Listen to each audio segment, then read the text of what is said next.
mental health. And joining me now to talk about this and much more is my politics panel. Susan King is a political science professor at John Jay College and a leading member of the NYC Democratic Socialists of America. And joining us, as he does every Wednesday, is New York One political commentator, Thurston Barrero. Thurston Barrero, my motherfucking man. The state budget.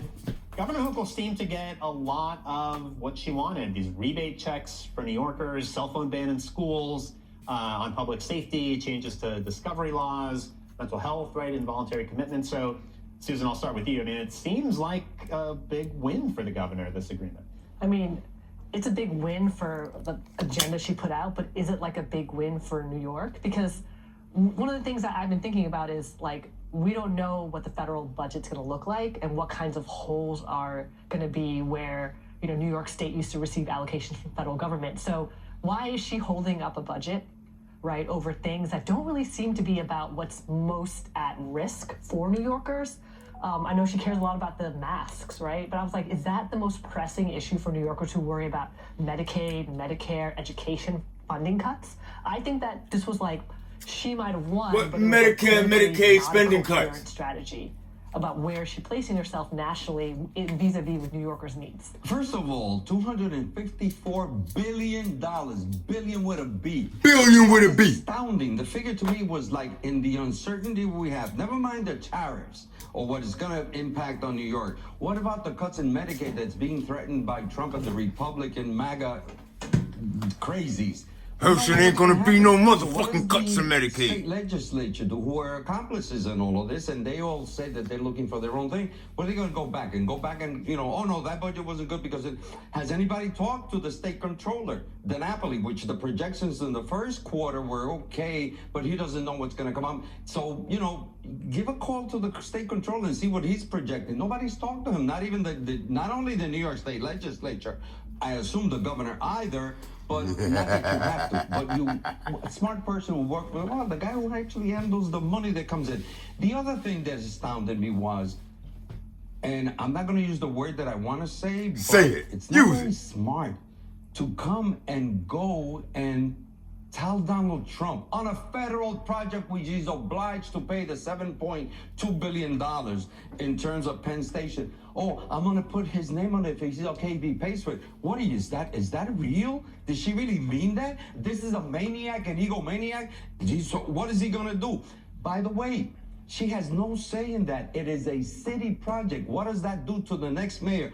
I know I'm ahead of myself, but it's our money anyway. State, city, federal. But Penn Station, it's in New York City, in Manhattan, and it is the mayor, the next mayor, who will have to fight him on. So she's over there throwing things out. And didn't we spend time? One more thing. How many things did we take Trump's name off, including buildings and golf courses, golf Ice ranges? skating, Rick. You see what I'm saying? So what is she talking about? Is she delusional? Well, to be clear, she didn't promise to put his name. No, but she tempted the devil with I'm going to give you the idea. Right. Exactly. She left herself open. Yeah, so that's, exactly. I think that we agree, right? She may have won this battle, but like there's a war, right? It's not the conditions under which she has to govern are constantly changing. Right. So what is her long-term plan? Right, so if there's already She ain't gonna be around when it comes crashing here, down. Is there gonna have to be some like mid-budget rearrangements? And then what's that mean for the various agencies that expect this funding, who are gonna make decisions about programs and, you know, employment, right? What does this mean for like schools, right? There's all these things that are up in the air. Well, New Yorkers are very concerned. Well, part of her plan, though, is maybe looking ahead to next year when she's up for re-election. And a lot of the policy stuff is very popular. I mean, the school cell phone ban has support from 61% of voters statewide. That was the Siena poll recently. The mask thing, the discovery changes, those are all overwhelmingly popular with New Yorkers. So, you know, maybe she's thinking about 2026.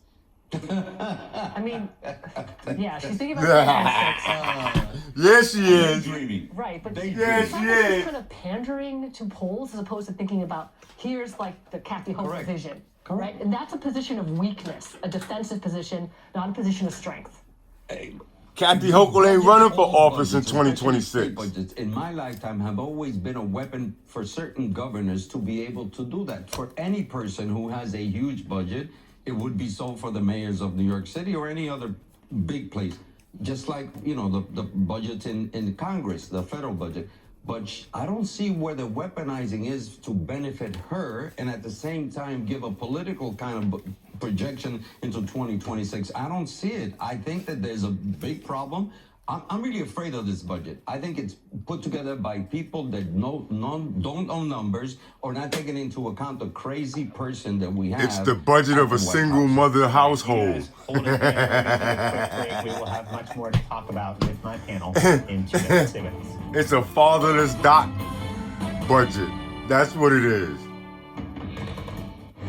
This portion of the news It's is gonna brought to come you by crashing Steam down Steamer. on the heads of the From taxpayers Ducks in and a more. moment. It's not clean until it's stainless steamer clean. It's gonna surprise them like another birth in the family. Male 29, he just bought a $30 banana slicer at 2 a.m.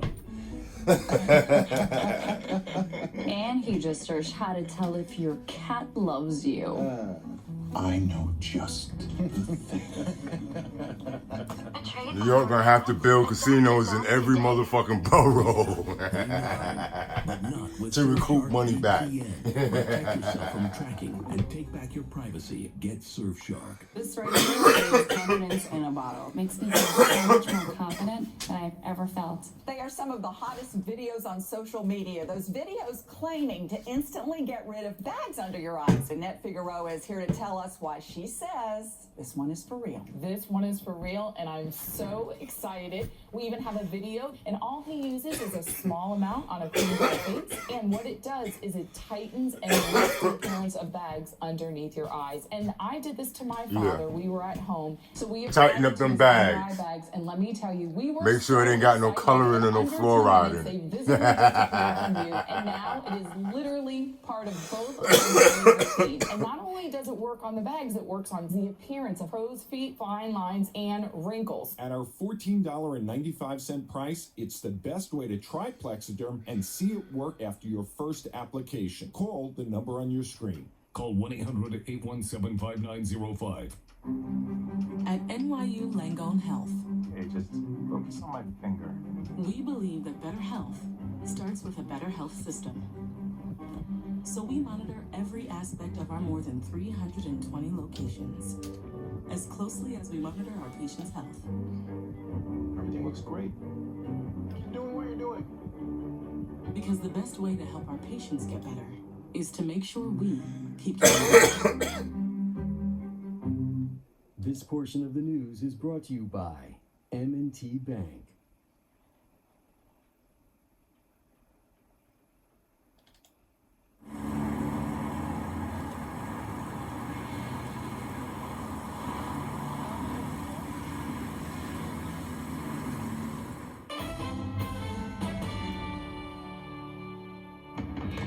Welcome back to Inside City Hall. I'm once again joined by my politics panel, Susan Kang and Herson Barrero. So it is 100 days into the Trump term. Let's go. About where Let's things get it. stand. I mean, he spent a lot of that time attacking New York. We have seen his poll numbers are actually slipping, so apparently not all Americans are supportive of what his agenda has been. And then we have people like Hakeem Jeffries, giving a big speech today, trying to show that he's rallying the opposition against Trump. Yeah, so you know my position, which is I don't think the Democrats have been very good at rallying opposition. In fact, we have Democrats criticizing people like Bernie, who's been, gathering crowds of tens of thousands of people, saying things like, don't use terms like oligarchy.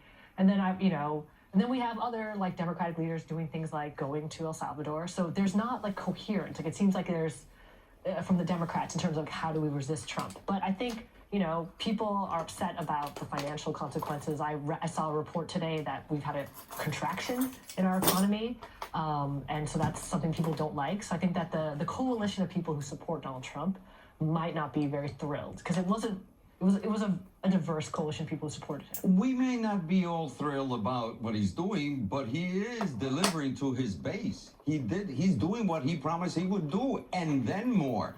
So everything negative about Trump, I'm not surprised by it. I'm not even upset by it. You know who I'm really upset and surprised at? That the Democrats don't have a plan. And Hakeem Jeffries is still talking this nonsense. Oh, we're going to do the next one. Come on. And Chuck Schumer, to me, Chuck Schumer is the hardest working politician we've ever had. And to me, he's a dud. He's they're duds. So my disappointment, and I'm not evaluating Trump because he is delivering what he said he would, and worse.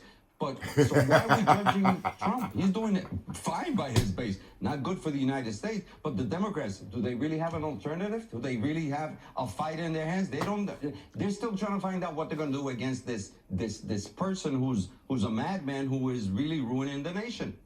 They said that an election of Donald Trump would be a threat to democracy. I want to see them every single day explaining how these things are not normal. These things are a threat to democracy. This is a failure of due process. This is a violation of rule of law. I don't see them doing that. I see them hemming and hawing. I got an email from Chuck Schumer saying they were going to spend money on ads against the Senate Republicans. I was like, day 100, you could have run, TV ads blanketing the airwaves, explaining how dangerous this was. Also, prices have It ain't dangerous. Something he promised. Right. Let me switch gears and talk about the mayor's race. And Susan, I was going to ask you, since you are a member of DSA, the DSA candidate in the mayor's race, Zoran Mondani, has been sort of breaking out from the pack. I mean, anyone who's not named Andrew Cuomo, he is now sort of surged into second place, distant second, behind Cuomo. Yeah, but they all trying to get trophies for participating. So, full disclosure, I support him. I donated to his campaign, but Andrew Cuomo had 100% name recognition, right, when he entered the race.